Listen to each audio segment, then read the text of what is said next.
ओम नमः शिवाय दोस्तों, अचूक प्राचीन टोटके में आप सभी का एक बार फिर से स्वागत है। देवता को कैसे बुलाया जाता है, किसी भी शक्ति को अपने घर में कैसे बुलाया जाता है, जब कोई साधना करता है, जब कोई किसी मंत्र का जाप करता है या फिर कोई पूजा पाठ करता है, तो किस प्रकार से किसी भी शक्ति का आवाहन किया जाता है ताकि वो शक्ति आपके स्थान जहाँ पर आपने उनको स्थान दिया है वहाँ पर वो विराजमान हो।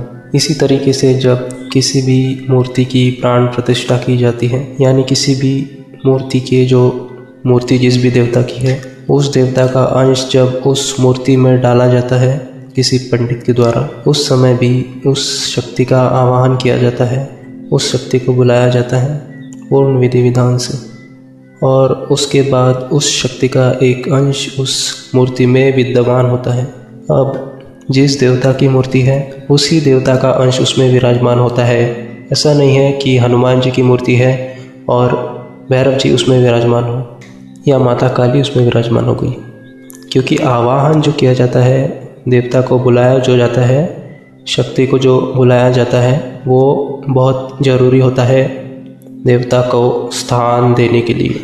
आपका जहाँ मंदिर है, आप जहाँ पूजा पाठ करते हैं, वहाँ वो शक्ति विराजित है या नहीं है, वो आपके आवाहन पर निर्भर करता है। आपने कई ऐसे स्थान देखे होंगे, जागृत स्थान, जहाँ पर आप जब जाते हैं तो अजीब सी अनुभूतियाँ होने लगती है, शक्ति का आभास होता है, वो अपने आप खेलने लगती है। और जब वो अपने आप खेलने लगती है, यानी कि उनके शरीर में वो आत्मा जो कि प्रेतात्मा, भूत प्रेत आदि जो प्रकट हो जाते हैं, यानी हाजिर हो जाते हैं क्योंकि वहाँ वो शक्ति विराजमान होती है, वहाँ उस शक्ति का आवाहन किया जा चुका है। इसीलिए जब हम पूजा करते हैं, चाहे आप अपने घर में पूजा करते हैं, मंदिर में पूजा करते हैं, वहाँ पर भी जिस भी देवता की पूजा होती है, जिस भी देवता की पूजा होती है, उस देवता का आवाहन किया जाता है, उस देवता को वहाँ पर बुलाया जाता है, उस शक्ति को वहाँ पर बुलाया जाता है।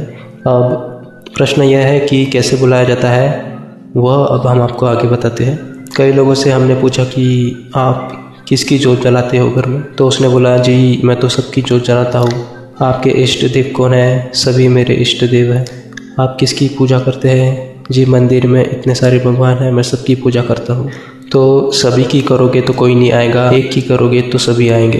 पिछली वीडियो में हमने बताया था कि जो अचूक प्राचीन टोटके हमारा चैनल है, उस पर एक वीडियो हमने डाला था जिसमें सूर्य ग्रहण में मंत्र को कैसे सिद्ध आप कर सकते हैं उसके विषय में बताया कि अगर आप एक देवता को सिद्ध कर लेते हैं, एक मंत्र को सिद्ध कर लेते हैं, तो बाकी जो देवता है, बाकी जो मंत्र है, वो आपके लिए बहुत आसान हो जाते हैं सिद्ध करना, क्योंकि वो चाबी आपके हाथ लग चुकी है। इसी प्रकार से जो आप एक देवता की पूजा करते हैं, क्लियर आपको पता होना चाहिए मंदिर में बहुत सारे भगवानों की फ़ोटो है, मूर्ति है, पर जब जोत जलाई जाती है, क्योंकि जोत एक अंश होता है देवता का, जोत जो होती है, जोत के अंदर अग्नि तत्व होता है और अग्नि के रूप में ही देवता वहाँ पे विराजमान होते हैं। दीपक जो जलाया जाता है वो एक देवता के नाम का जलाया जाता है, ना कि सभी देवता के नाम का। जब मैं दीपक जलाऊंगा, मान लीजिए मैं भोलेनाथ का दीपक जलाऊंगा, तो ऐसा नहीं है कि मैं हे भगवान, हे विष्णु भगवान, हे माता काली, हे भैरव बाबा जी,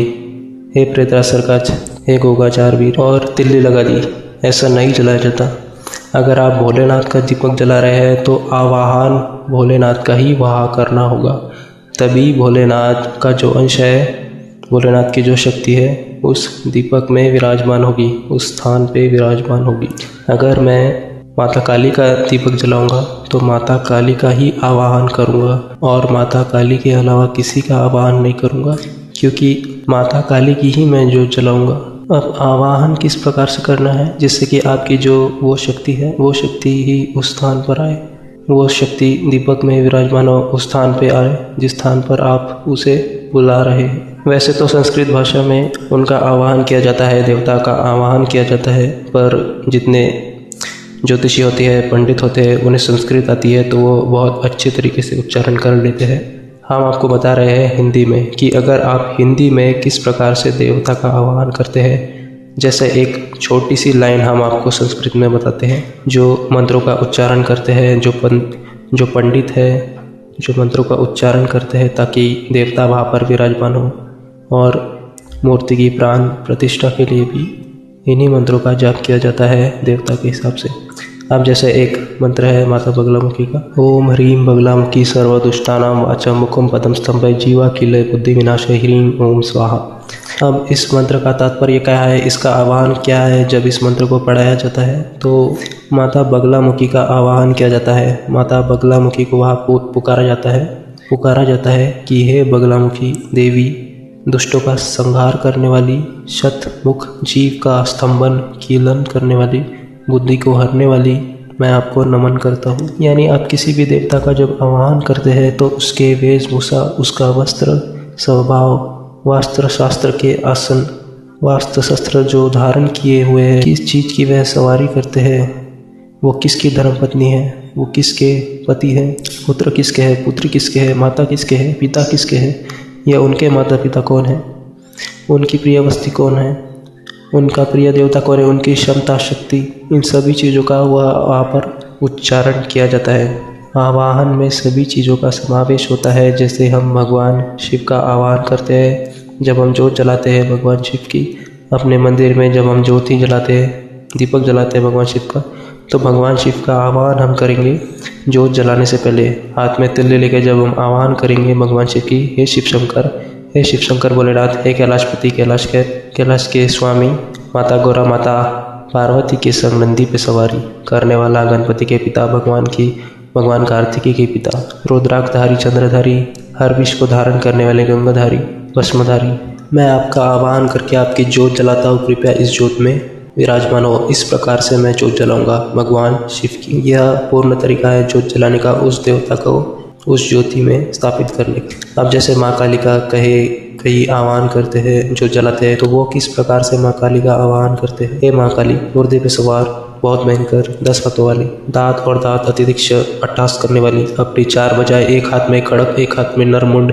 एक में वरमुद्रा और एक में अपने भक्तों को वर देने वाली, दुष्टों का संहार करने वाली, खड़क और नरमुंड, खड़क एक में, नरमुंड एक में, वरमुद्रा और एक में अपने भक्तों को वर देने वाली, दुष्टों का संहार करने वाली, खड़क और नरमुंड अपने शरीर में धारण करने वाली, मैं आपका आह्वान करता हूँ, आपकी जोत जलाता हूँ, कृपया इस जोत में विराजमान हो।